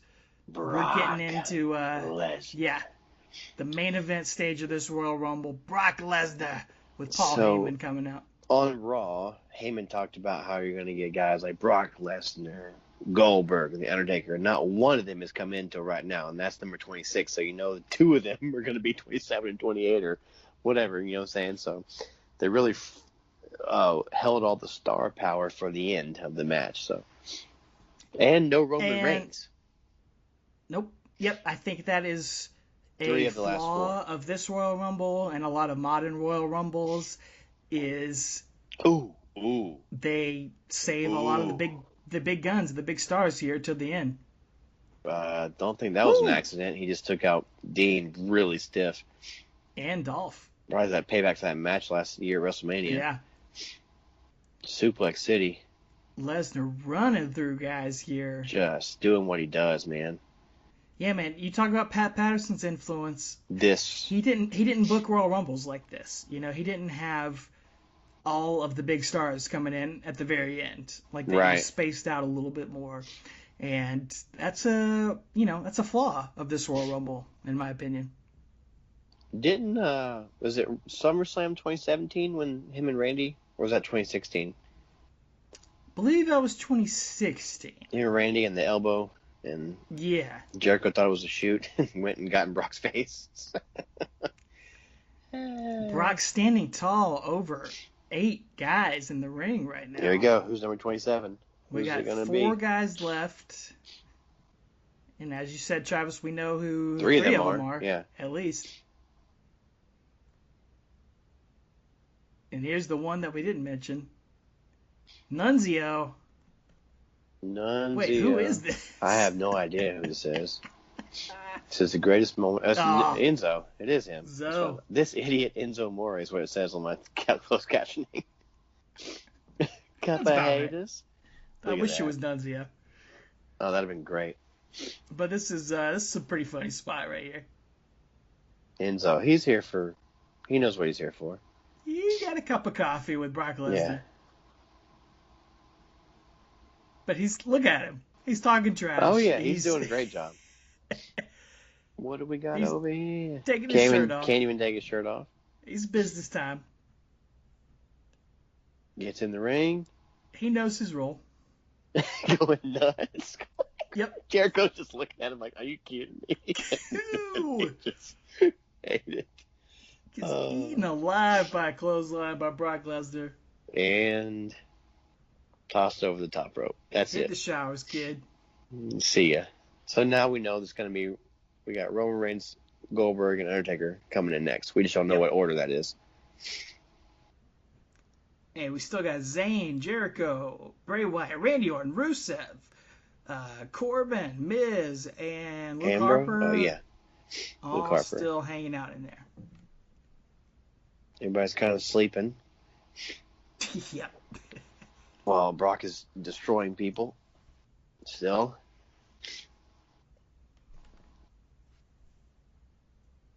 Oh, they're waiting. So here Who's it is. next? 28 coming out. Which one of those three will it be? Corey Graves just said, "Oh, it's Goldberg." Here we go. Corey Graves just said on commentary that he has it on good authority the people that banned Ozzy Osbourne from San Antonio also banned Enzo. So here he is. Ozzy Goldberg. Osbourne whizzing on the Alamo Yeah. back in the 80s. Yeah, those of you who missed that reference. Yeah.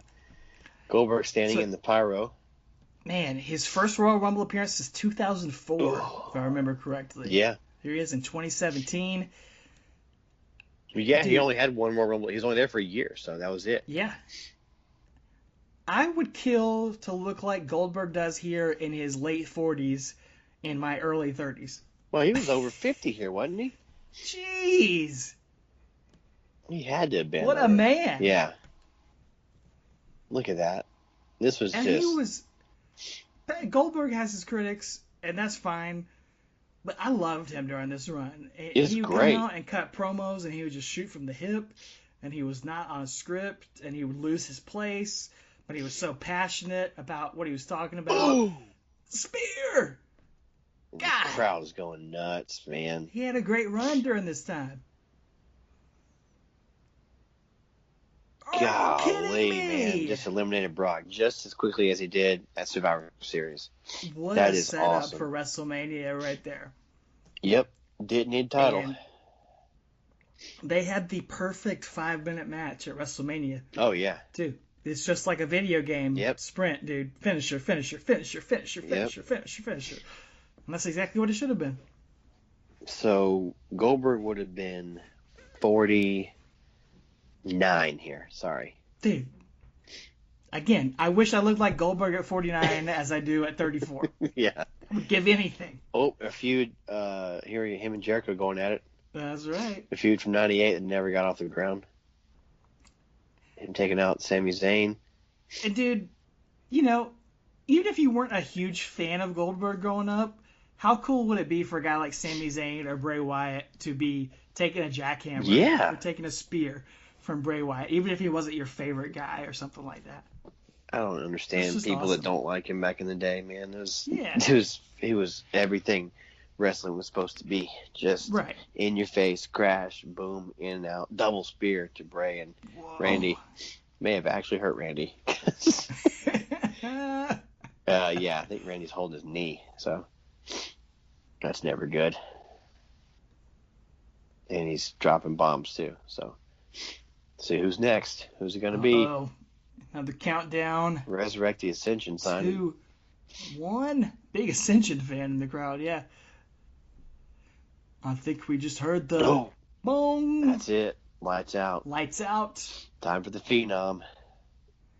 Making his final Royal Rumble appearance at number 29. He won 10 years ago. Can he do it did. again? 10-year anniversary. Look at the Death Star moving across the Titantron. Lightning. Flames. The Death Star. Oh. Wait a minute. He's Lights in up.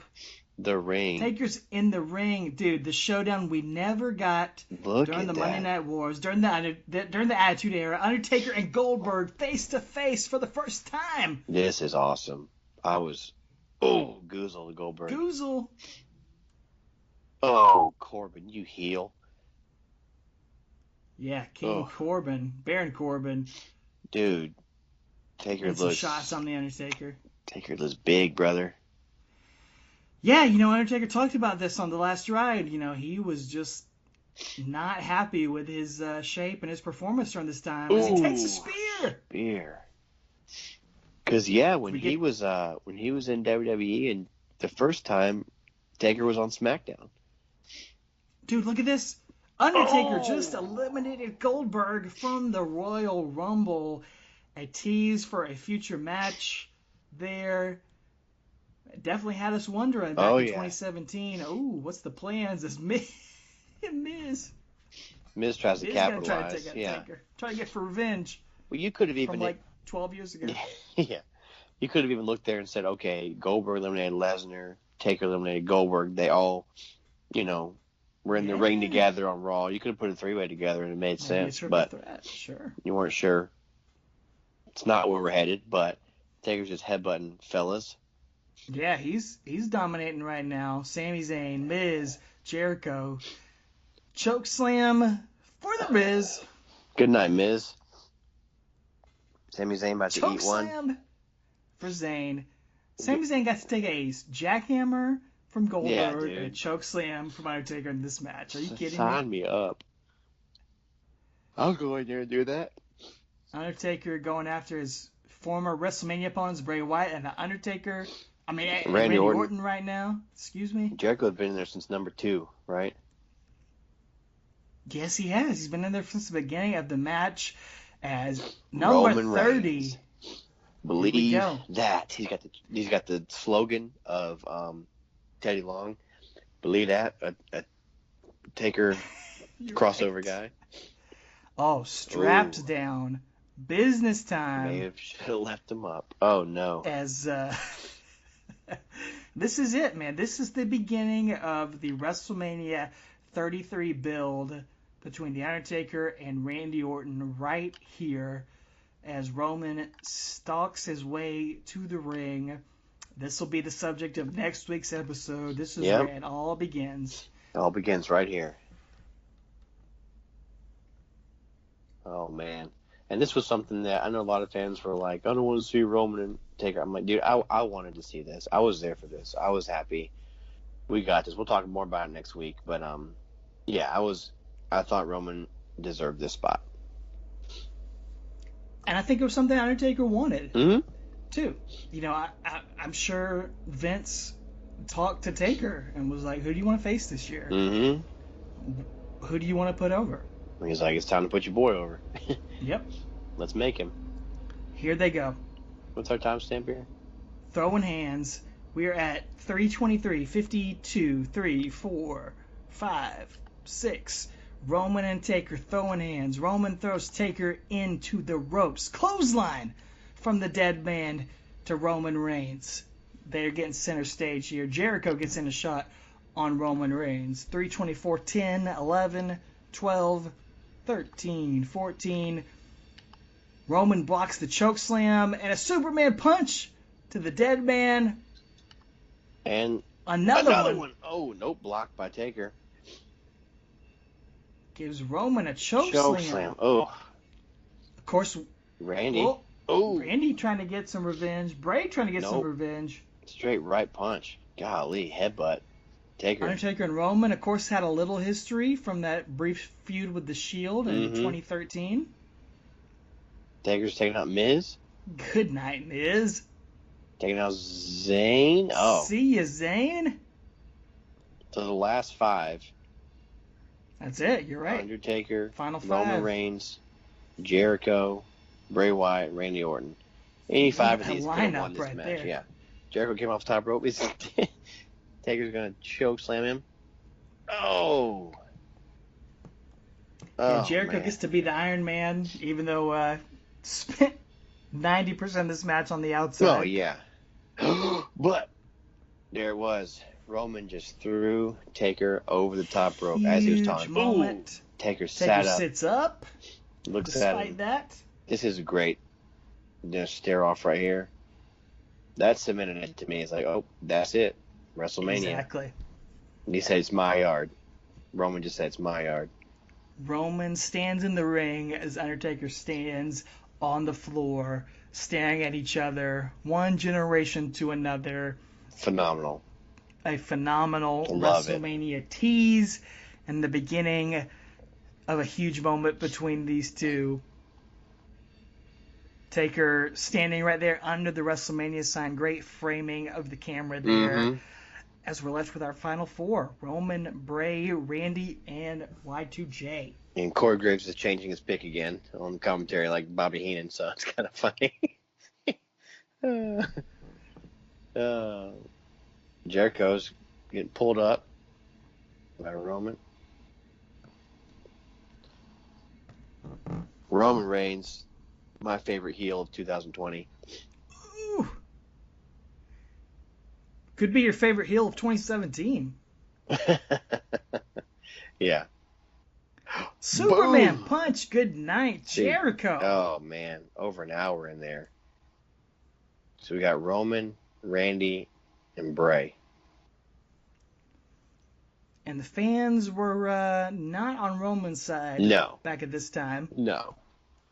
And I think we mostly thought that Jericho could have won that and gone on to face Kevin Owens at WrestleMania. That was the thing. Yep. So when he got thrown out, it was kind of like, wait, who's winning this? Because none of these guys have the title, and so I think Cena just won the title, so it was like on SmackDown. So it was like, was it going to be Randy and Cena at WrestleMania or Bray and Cena?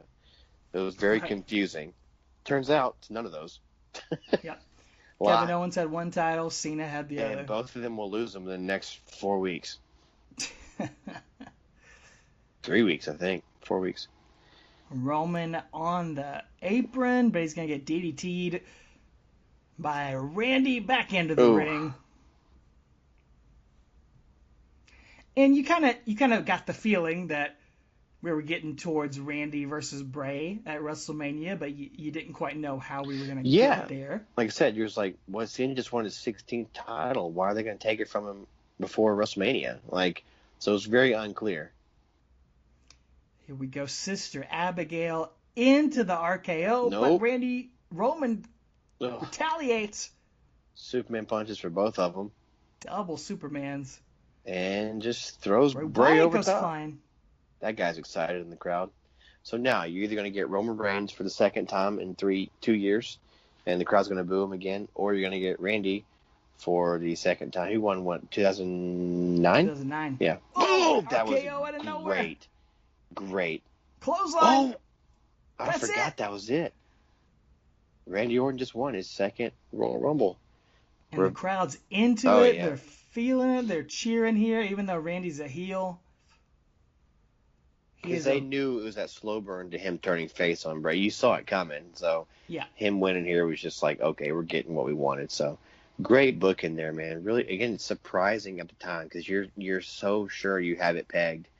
And they just threw you for a loop. I was very shocked that he won this match this night. Yeah, it was surprising. I think my biggest surprise was Bray Wyatt wasn't the champion yet. Exactly. So I think that was my issue with it. Would have made a little bit more sense if Randy Orton would have won and Bray Wyatt would have been the champion, and then there was some more tension, but Bray Wyatt still has to win the championship at this point. It was a little bit of a convoluted way to get to the WrestleMania match, but they had a good little storyline going, and it was a surprising win to bring Randy Orton into the two-time Rumble Winners Club. There's a replay again, so Roman does not win, but he gets his face off with the dead man by eliminating him in Taker's last Royal Rumble ever. So Roman eliminated him, and that's going to lead us into WrestleMania next week. So Braun dominated. And that Rumble sets up a lot of WrestleMania matches. Sets up Orton versus Wyatt. Sets up Roman versus Taker. Sets up Lesnar versus Goldberg. All there at the very end. So it did its job, Mojo versus 20 other guys in the Battle Royal. Of course. Look at that. Just pyro everywhere. My goodness. Randy Orton's pointing at the WrestleMania sign, which I hate. This is the one time it's okay with me, after you win the Rumble. Of course. Good night, everybody from San Antonio, it says. So, well, that was that does it. It wasn't quite as, it was fun, though. It wasn't maybe as funny as a 97 or something, 2001, but it was definitely a lot of fun. A lot of recent superstars in there. It was fun to talk about AEW for a second. So really, really cool. I agree. Fun match to watch back. Some very 2017 stuff with some of those early superstars in there. And interesting to see how the wrestling world has shaken out since that time. Yeah. And does a great job of setting us up for next week's episode, as it lays the foundation for WrestleMania 33, Undertaker versus Roman Reigns, the match that inspired us to start this podcast 3 years ago. So it's going to be really, really cool to get to that point next week. But, absolutely. Before we get there, since this was our final Royal Rumble that we're going to go over, Travis, I looked up some stats on The Undertaker in his Royal Rumble history that I want to share with you and the listeners here real quick. As I mentioned earlier, this is the 11th Royal Rumble for The Undertaker in his history. So if you're new to the podcast or if you haven't listened to those, we've got watch-alongs for all of those other Royal Rumbles that we've covered in the past, some of our most fun episodes. Oh, yeah. In those 11 Royal Rumbles, The Undertaker is the only man to ever draw number 30 3 times in history. 3 times. 3 times he was number 30. 97, 2003, and 2007. He was number 30 in all those. And he has an average entry number of 19.6 throughout his 11 Royal Rumble entries. So good odds. Pretty good. Pretty good odds, yep. Undertaker is second overall for all-time eliminations in the Rumble with 40 eliminations. And, of course, number 1 all-time, his fellow brother of destruction, Kane, with 43. I'm surprised that, I'm sure Braun will break that eventually. But, yeah, that's crazy. Yeah, a lot of these records that I'm about to share with you will probably not stand for all time. But as of today, he is number 2. As of today, he is tied for 4th all-time in Royal Rumble appearances with 11. He is tied with the likes of Chris Jericho, Rey Mysterio, and Shelton Benjamin. Wow. At 11. But there are a lot of other guys in the 1, 2, and 3 spots tied for him. Taker. So a lot of guys that have 12, 13, 14. But he does have 11 with a few other guys. And Undertaker is 15th all-time with total time spent in the Royal Rumble at 2 hours, 31 minutes, and 21 seconds overall time spent in the Royal Rumble. That is 15th of all time. It's because he comes in so late. He does come in very late. And that one will definitely be broken because Dolph Ziggler is only about 5 minutes behind him. And then Sheamus and Miz are both about 20, 25 minutes or so behind him. So I'm sure they'll surpass him in a few years or so. But as of now, Undertaker 15th all-time for time spent in the Royal Rumble. And then, of course, he is one of only 27 men to win the Royal Rumble, which is a pretty exclusive club when you think about it, man. The 27 club, man. Dang. 27 club there for Royal Rumble winners. One of the most exclusive clubs in professional wrestling history. So you don't think of Undertaker as a huge Royal Rumble competitor, but he's got pretty impressive Royal Rumble stats. Yeah, I'm surprised by some of those. That's funny.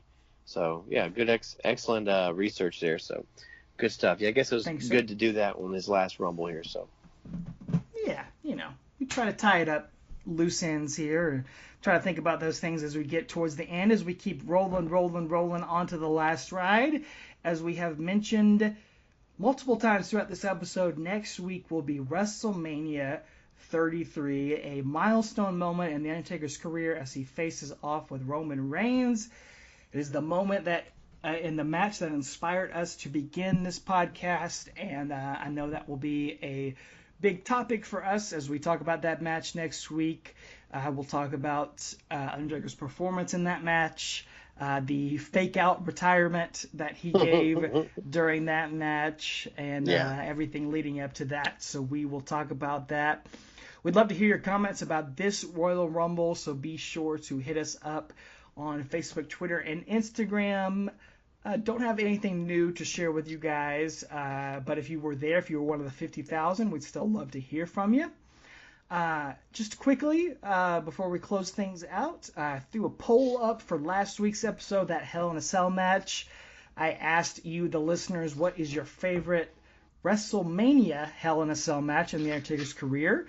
as he has had 3 of them with the Big Boss Man, Triple H, and Shane McMahon.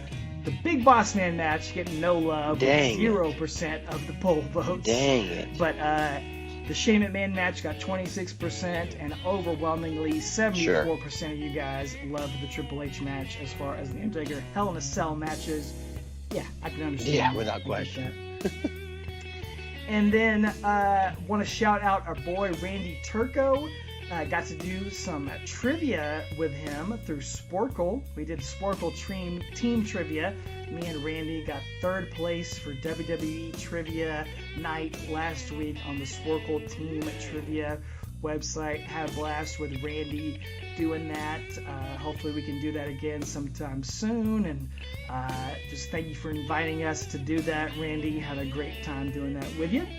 And Travis, I know we got a comment on our Facebook page that brought up an interesting hypothetical for us that I thought we could discuss here towards the end of the show. Yeah, this is from Walker Bashara. If I'm butchering your name, I'm sorry, but he says, hey, he's been slowly catching up since last summer, and he's really stepped it up, and he's at the end of, he wants to be done with our, up to current by the end of December, so he's got a lot of catching up to do, but he's in early 2007, and he said something he was wondering.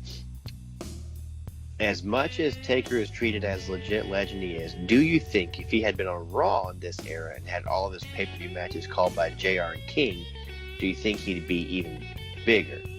So he goes on to trash Michael Cole and say JBL's fine, but that's fine. But interesting, that's an interesting point that we've mentioned maybe a couple times, like it would have been nice to have JR on this call, or like when JR is back and stuff, but really different perspective there to think if he had been on Raw during this and had JR and King calling some of these matches, maybe even against Batista and Edge, and how much more epic would they have been? What do you think? I do think it's a fair point. I think as celebrated as Undertaker is, and he gets this 30-year celebration at Survivor Series and all that sort of stuff, I do think he would be even more celebrated if he would have spent those later years of his career on Raw rather than SmackDown. He helped keep SmackDown relevant and helped keep it alive during those years. Yeah. But I do think his legacy is a lot of times forgotten about. We talked about on the show, we didn't watch SmackDown a lot during those years, those later 2000 years when Undertaker was dominating that time. And so probably a lot of other fans are probably the same way. Yep. Probably only watched Raw during those times. So it is kind of forgotten about, kind of slept on. And, had JR and King on Raw been putting him over and putting him at the top of that, top of the WWE during that time, it probably would be an even greater legacy than it is. And of course, Walker, you just wait, because in 2008, JR comes over to SmackDown. Doesn't last very long, but but yeah, it's very, very, very interesting take. I really enjoy that. So thank you for posing that to us. So it was fun to talk about that here too. So keep listening, man. We'll catch up soon. We appreciate it. He said we've really improved since the early episodes, which I can't agree with more. So, and he enjoyed the Take Her Easy song. So that Take Her Easy song is a classic. Be sure to find that on our YouTube channel if you have not yet, and subscribe to Travis's YouTube channel to get his other original music. I always love hearing from listeners who have started from the beginning. I think that's so cool, and that makes me so happy, and so appreciative for people who have committed to that journey after it's already begun. I think that's awesome. So thank you for doing that, folks. And last but not least, before you close us out, Travis, want to encourage our listeners to do something that we kind of speculated on last week on the show. Go vote for The Undertaker in this year's Slammy Awards, because he is nominated for the Match of the Year with the Boneyard match.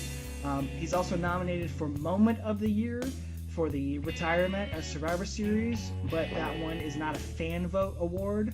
But the Match of the Year is a fan vote award. So how cool would it be to give The Undertaker a Slammy for Match of the Year 30 years after his debut? That'd be awesome. I think we as Creatures of the Night need to go out and support him for that. Yeah, absolutely. I know you and I both have already voted for it, and I might log on to my wife's name or something and vote for him for something. We'll do everything we can. So that'd be great to have him win Match of the Year 20 years later. Being the match, him and AJ Styles probably would have won Match of the Year anyway, if they had a chance to do it the right way in the ring. But they did a good job what they had. So yeah, really, really cool. But if you were there at the Alamo Dome, we'd love to hear from you. 52,000 of you that were there on January 29th.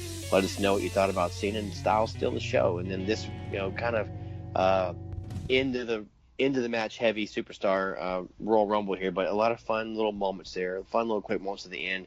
Again, setting up the second end of the streak, I guess you could say. The guy who Taker's gone on record saying, "I thought I should have put him over first. That he should have ended the streak," So we'll talk about that. I'll talk about that in depth next week. But other than that, ladies and gentlemen, stay safe out there, and most importantly, take her easy. And ladies and gentlemen, there you see the hottest new star in the NBA, King James, LeBron James, number 23 of the Cleveland Cavaliers, here tonight, enjoying Monday Night Raw. King James, is that copyright infringement? Can I sue? LeBron has taken the NBA by storm in just his first week. But with the enormous pressure placed upon this 18-year-old kid, it's nice to see him enjoying himself, and that's exactly what he did at Raw.